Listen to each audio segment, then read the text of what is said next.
All right, congratulations, you've done it. You put in your 20 years, you're ready to retire, and suddenly you realize that you may not have access to the retirement accounts that you've been saving in the entire time you've been working. If this sounds like a problem that you're facing, this video was made for you. And in all fairness, it's something that I see pretty commonly. So, my name is Michael Brady. I'm a financial advisor and the owner of Clarity Advisors. And today we're going to talk about retiring earlier than 59 and a half. One of the first things that we need to consider is how do we actually access the retirement accounts now that we're able to retire? We may have to wait till 59 and a half before we can even touch our thrift savings plan or our 403b if we're a teacher. So we need to actually talk about when you get started early. Okay, this is for you to tell your junior employees or somebody when on your way out, and this is your piece of wisdom you can pass on to them, that the best thing they can have available is, yes, retirement assets, but also a brokerage account. An individual account. That just means it's a separate investment account. There's no tax sheltering, okay, but there's no tax restrictions or penalties if you want to access the money. What that unlocks is liquidity. That means right away, if you move into retirement and you've got $500,000 saved, you can actually bridge the gap between the day your pension is available and 59 and a half, assuming, at $500,000 is an arbitrary number I'm using there, but you get the point. The idea is that you would use this account to help bridge the gap between where you're at today versus 59 and a half. That's the first thing I would tell people that they should have done or they should tell others to do. And if you're watching this video and you're young enough, or maybe you're 5 years in or 10 years into your job, knowing you've got another 10 years left before you get your pension, great time to start using an individual account so that you can go ahead and access that money and not have to dance around the IRS rules in order for you to get access to your money. So the first thing you should check for, if you want to retire early, look around and say, do I have a brokerage account, an individual account, a taxable account? They all mean the same thing, but this is the financial field. So of course we have to have 7 different ways to say one thing just to cause mass confusion so that people think, well, I must need a financial advisor. That's a joke, a little conspiracy, tinfoil hat there. But anyway, I think that it's really important to note that the first thing you could do is have a taxable account. Now, if that's not you and you happen to have a thrift savings plan or a 403b, and that's all you have, if that's you, you likely have built up maybe $1 million in this account.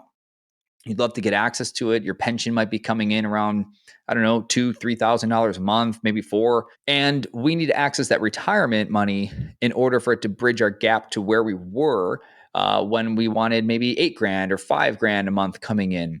So how do we do that? How do we get access to those retirement accounts earlier than 59 and a half?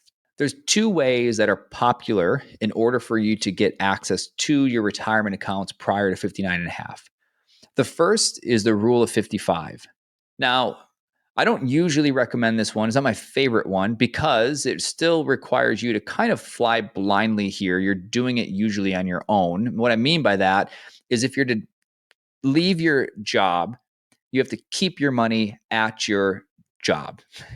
Now, typically, when you leave your job, you take your cat calendar, you take your favorite coffee cup, you take your fern.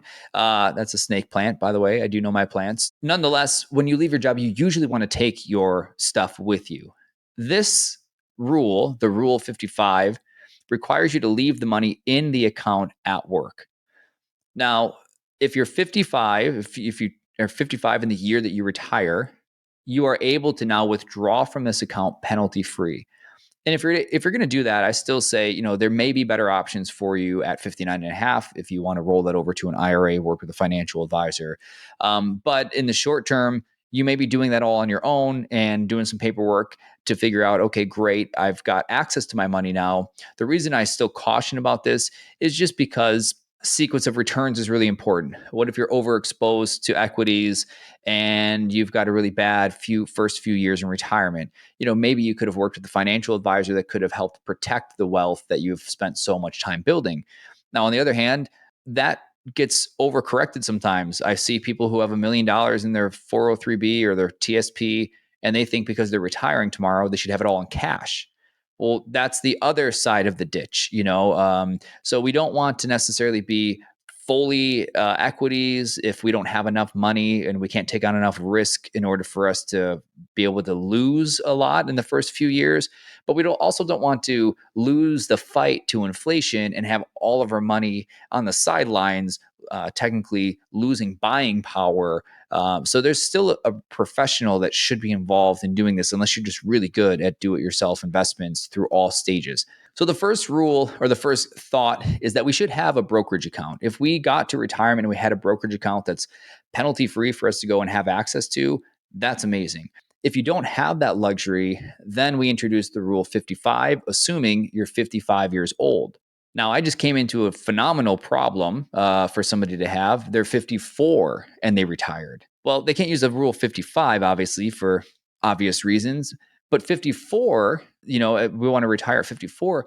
Now, this particular client is over $1 million saved. They've got over $2,000 a month coming in from a pension perspective. But that's not really enough because they're used to living a pretty decent lifestyle. So if they want to access this money, this retirement assets, we have to use a different rule, and that's called 72T SEP. What does that mean? So substantially equal periodic payments. What this means is I can actually grant access, I can gain access to my retirement accounts prior to age 59 and a half, but it comes with some rules. So the rules are that I have a 5-year period that I have to do this for, or until age 59 and a half, whichever is longer. So for example, this particular client is 54 years old. 54, 55, 56, 57, 58, 59 is only 5 years. 59 and a half is how long the client would have to wait in order for this rule to not matter anymore, meaning we can go back to business as usual and do whatever we want in our IRA. So what can't we do? Okay, what we can't do during this 5-year period or until age 59 and a half, whichever's longer, what we can't do is just come and go as we please in our retirement account. What we have to do is pick a strategy, a method. There's 3 methods available. We pick one of these 3 methods, do some math, and that tells us what our equal payments will be for that given period. Now, whether that's 5 years or till 59 and a half, again, whichever is longer, we'll do some math.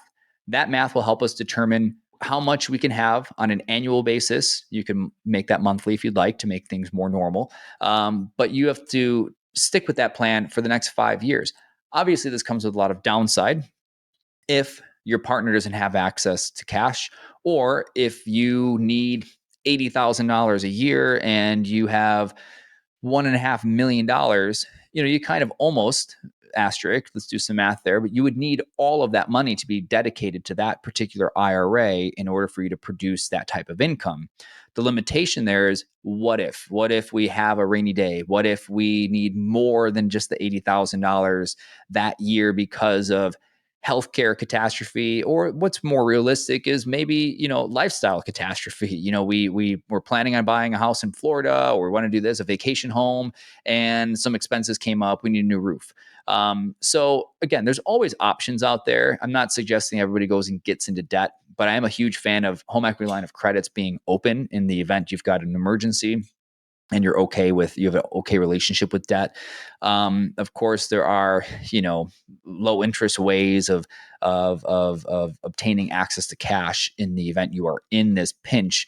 But what should be considered is that you have liquidity during this period as well. So if you can dedicate all of that amount to the 72T SEP payments, then great. If you've got the liquidity over here, maybe that's your partner's retirement accounts, maybe you just have other assets, or if you have enough assets in your 403b, your TSP, let's say you have $2 million, you can actually separate that into 2 different IRAs. One IRA you dedicate to the SEP payments, and the other IRA you don't. Hear me out. That's a really big difference there. Not everybody understands that you can actually have multiple IRAs. That doesn't mean that you can contribute, $7,000 a year to one and $7,000 a year to another. That's not what I mean. What I mean is that the 72T agreement that you make with the IRS is only subject to the one account that you make that arrangement with. If you have other IRAs, you can access that money with the penalty, but that might be your only option. And that's okay. Know that liquidity is the goal there and flexibility is the reason that we would want to have outside assets. Sometimes we're doing Roth conversions. You still might want to have that money set off to the side so you can still execute that strategy and separate the two. But for most people, the simplest route is the best. If we can go ahead and take the full thrift savings plan or full 403b and dedicate that to an IRA that we then tell the IRS, this is the account that I'm going to use for the next 5 years or until age 59 and a half, again, whichever is longer, that will allow us to get access to the money sooner.